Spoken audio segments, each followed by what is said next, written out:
Lord. ಕರ್ತನ ನಮಗೆ ಸ್ತೋತ್ರವಾಗಲಿ.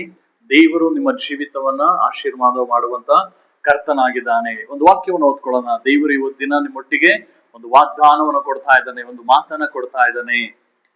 ಜ್ಞಾನೋಕ್ತಿ 16ನೇ ಅಧ್ಯಾಯದಲ್ಲಿ 7ನೇ ವಚನ, ಯೆಹೋವನು ಒಬ್ಬನ ನಡತೆಯನ್ನು ಮೆಚ್ಚಿದರೆ ಅವನು ಶತ್ರುಗಳನ್ನು ಮಿತ್ರನಾಗಿ ಮಾಡುವನು. Hallelujah, praise the Lord. ದೇವರೆಷ್ಟು ದೊಡ್ಡ ಕಾರ್ಯಗಳನ್ನ ಮಾಡ್ತಾ ಇದೆ ನೋಡ್ರಿ. ನೀನ್ ಯಾವಾಗ ನಿನ್ನ ನಡವಳಿಕೆ, ನಿನ್ನ ಸ್ವಭಾವ, ಆ ಒಂದು ಕಾರ್ಯಗಳನ್ನ ದೇವರು ಮೆಚ್ಚುವುದಾದ್ರೆ ನಿನಗೆ ಇರುವಂತ ಶತ್ರುಗಳನ್ನ ನಿನಗೆ ಮಿತ್ರನಾಗಿ ದೇವರು ಮಾಡುವಂತ ದೇವರು ಆಗಿದ್ದಾನೆ. ಎಷ್ಟು ದೊಡ್ಡ ಕಾರ್ಯಗಳು ನೋಡಿ. ಇವತ್ತು ನಾವೆಷ್ಟೋ ಪರದಾಡ್ತೀವಿ. ಇವ್ರು ನನ್ನ ವಿರುದ್ಧವಾಗಿ ನಿಲ್ತಾ ಇದ್ದಾರೆ, ಇವ್ರು ನನ್ನ ವಿರುದ್ಧವಾಗಿ ನಿಲ್ತಾ ಇದ್ದಾರೆ, ನನ್ನ ಕೆಲಸದಲ್ಲಿ ಇವ್ರು ನನಗೆ ಪ್ರಾಬ್ಲಮ್ ಮಾಡ್ತಾ ಇದ್ದಾರೆ, ನನ್ನ ಅಕ್ಕಪಕ್ಕದ ಮನೆಯಲ್ಲಿ ಇವ್ರು ಪ್ರಾಬ್ಲಮ್ ಮಾಡ್ತಾ ಇದ್ದಾರೆ ಎಂಬುದಾಗಿ ಯೋಚನೆ ಮಾಡ್ತಾ ಇದ್ದೀರಾ.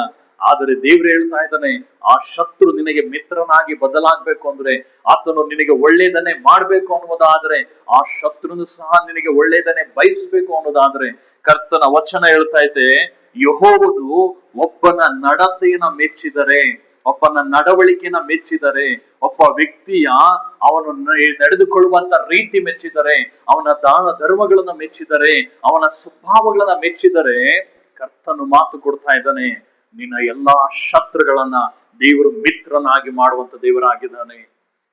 ನೀವು ನಂಬುವುದಾದರೆ, ನೀವು ನಂಬಿ ಇನ್ನು ಮುಂದೆ ಎಲ್ಲೆಲ್ಲಿ ನೀವು ಸರಿ ಆಗ್ಬೇಕಾಗಿದೆ, ಯಾವ್ಯಾವ ನಡತೆಗಳು, ಯಾವ್ಯಾವ ಕಾರ್ಯಗಳು, ಯಾವ್ಯಾವ ನಡವಳಿಕೆಗಳು, ಯಾವ್ಯಾವ ಸ್ವಭಾವಗಳು ನೀವು ದೇವರಿಗೆ ಮೆಚ್ಚುವ ರೀತಿಯಲ್ಲಿ ನಡ್ಕೊಳ್ಳುವಂಥದ್ದನ್ನ ನೀವು ಪ್ರಯತ್ನ ಮಾಡುವುದಾದರೆ, ಅದನ್ನ ಸರಿ ಮಾಡಿಕೊಳ್ಳುವುದಾದರೆ, ಇಂದು ದೇವರು ನಿನ್ನ ಜೀವಿತದಲ್ಲಿ ಅದ್ಭುತವನ್ನ ಉಂಟು ಮಾಡಲಿಕ್ಕಿದ್ದಾನೆ. ನಿನ್ನ ಶತ್ರುಗಳು 1000 ಜನ ಇರಲಿ, ಆ ಶತ್ರುಗಳು ನಿನಗೆ ಮಿತ್ರನಾಗಿ ದೇವರು ಮಾಡಲಿಕ್ಕಿದ್ದಾನೆ.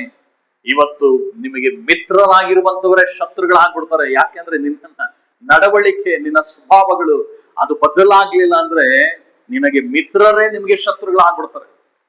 ಬಟ್ ಆದ್ರೆ ದೇವ್ರು ಮಾತು ಕೊಡ್ತಾ ಇದ್ದಾನೆ, ನಿನ್ನ ನೀನು ಸರಿ ಮಾಡ್ಕೊ. ಎಲ್ಲಿ ಸರಿ ಆಗ್ಬೇಕೋ ಅದು ಸರಿ ಆಗು, ಎಲ್ಲಿ ನಡವಳಿಕೆಯಲ್ಲಿ ಸರಿ ಆಗ್ಬೇಕೋ ಸರಿ ಆಗು. ಯಾವ್ಯಾವ ಮಾತುಗಳಲ್ಲಿ, ಕಣ್ಣು ನೋಟಗಳಲ್ಲಿ, ನಿನ್ನ ಸ್ವಭಾವಗಳಲ್ಲಿ. ಯಾಕೆ ಅಂದ್ರೆ ನೀನು ಹೆಂಗಿದ್ದೀಯ ಅನ್ನೋದು ಇಬ್ರು ಮಾತ್ರನೇ ಗೊತ್ತಿರೋದು. ಒಂದು ನಿನಗೆ, ಇನ್ನೊಂದು ದೇವರಿಗೆ. ನೀನು ದೇವರಿಗೆ ನೀನು ಸರಿಯಾಗೋದಾದ್ರೆ, ದೇವರಿಗೆ ನೀನು ಯಾವ ರೀತಿ ನೀನು ಗುಣವಂತಿಯೋ, ಯಾವ ರೀತಿ ಒಂದು ಗುಣವಂತನಾಗಿ ನೀನು ಬದಲಾಗ್ತೀಯೋ, ಒಳ್ಳೆ ಕ್ಯಾರೆಕ್ಟರ್ಗಳಾಗಿ ಬದಲಾಯ್ತೀಯೋ, ನಿನ್ನ ಎಲ್ಲಾ ಶತ್ರುಗಳನ್ನ ದೇವರು ಮಿತ್ರರಾಗಿ ಮಾಡ್ತಾನೆ. ಹಲ್ಲೆಲೂಯಾ. ಎಷ್ಟೋ ಜನಗಳಿಗೆ ಗಂಡನೇ ಶತ್ರು ಆಗ್ತಾನೆ, ಹೆಂಡತಿ ಶತ್ರು ಆಗಿರ್ತಾರೆ, ಮಕ್ಕಳ ಶತ್ರು ಆಗಿರ್ತಾರೆ, ತಂದೆ ತಾಯಿಗಳೇ ಶತ್ರುಗಳಾಗಿರ್ತಾರೆ, ಬಂಧು ಬಾಂಧವರು, ಅಣ್ಣ ತಮ್ಮದಿರ ಶತ್ರುಗಳಾಗಿರ್ತಾರೆ, ಸ್ನೇಹಿತರು, ಕೆಲಸದ ಜಾಗಗಳಲ್ಲಿ ಶತ್ರುಗಳು, ಅಕ್ಕಪಕ್ಕದ ಮನೆಯಲ್ಲಿ ಶತ್ರುಗಳು. ಬಟ್ ಆದ್ರೆ ಕರ್ತನ ಹೇಳ್ತಾ ಇದ್ದಾನೆ, ನಿನ್ನನ್ನ ನೀನು ಬದಲಾಯಿಸಿಕೋ. ಹಿಂದೆ ದೇವರು ನಿನ್ನ ಶತ್ರುಗಳನ್ನ ಮಿತ್ರರಾಗಿ ಮಾಡುವಂತವರಾಗಿದ್ದಾರೆ. ಆ ಶತ್ರುಗಳು ನಿನಗೆ ಏನೆಲ್ಲ ಕೇಡು ಮಾಡ್ತಿದ್ರು ಅದೆಲ್ಲ ಅವರು ಒಳ್ಳೇದನ್ನ ನಿನಗೆ ಮಾಡ್ಲಿಕ್ಕೆ ಪ್ರಾರಂಭ ಮಾಡ್ತಾರೆ.